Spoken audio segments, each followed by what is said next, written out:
Hey guys, so I've decided to install the new aftermarket bumper onto the 1952 Ford 8N. Did a previous video on this. This is one I purchased off Amazon that was pretty banged up. I'll end up repainting it. So the first step I have to do is I actually have to take these two bolts off here on both sides. Now I don't think they've been off for quite a while. So I think they're going to give me a little problem, but we'll get them off one way or another.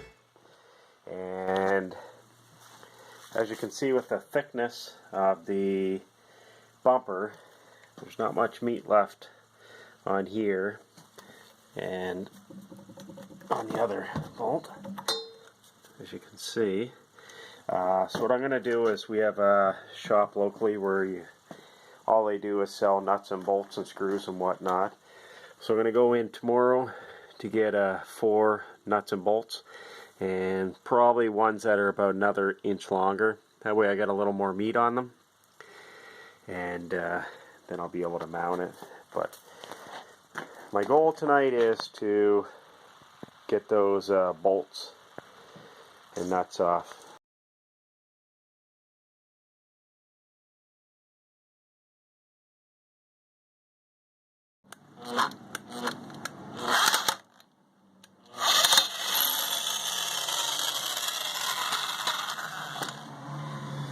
And that's one down.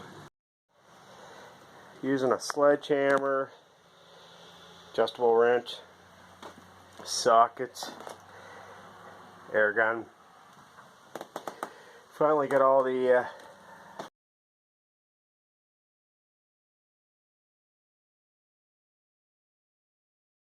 temporarily sitting on a paint can, but it looks like all the nuts and bolts are going to line up.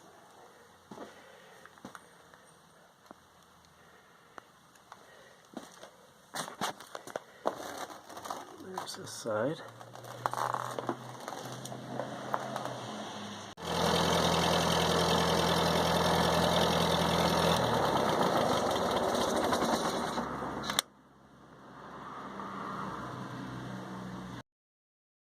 So the bumper has been all installed, and I've painted it to match the same paint that I put on the frame of the tractor and engine and whatnot. Turned out pretty nice. The only thing I have to do is the bolts that are coming through.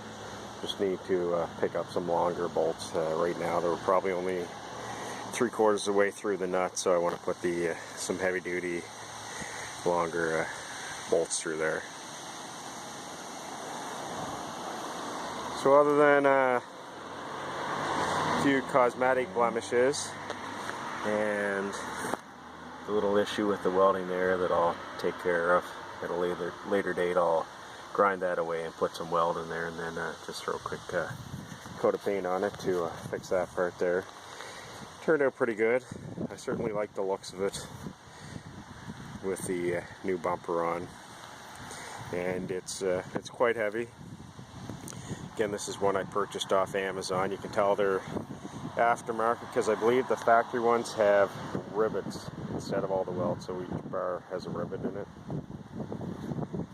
and they bend around just a little bit differently. So I'll just do a quick walk around the tractor. Again, it's got the new lights on it,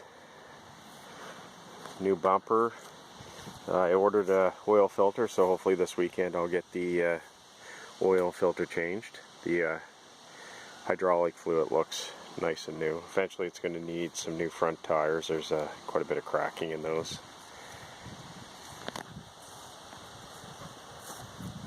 And then it's got the new backup lights.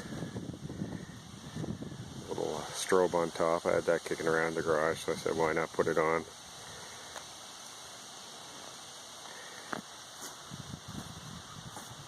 And I'm going to get some proper cable ties just to hold the wire on, and next year I'm going to route the wiring a little bit differently so it's not exposed on the fender.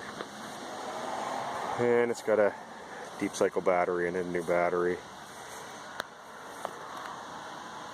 new alternator. So new to the tractor. It's one that came out of our sailboat, which is a 38 CNC, and that was on a 32 horsepower Yamaha diesel.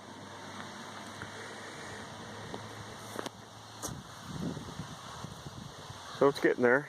A few little odds and ends to get her finished.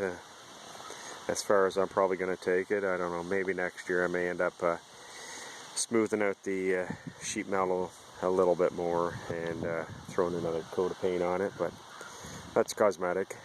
My main thing is to get it mechanically working and put all the missing parts back on again. I did a video with the new grill install, and this one's with the new bumper. Anyways guys, thanks for watching. Hope you enjoy this video. If you enjoy these, you may want to consider subscribing to my YouTube channel, and I can't wait to do some plowing videos with it.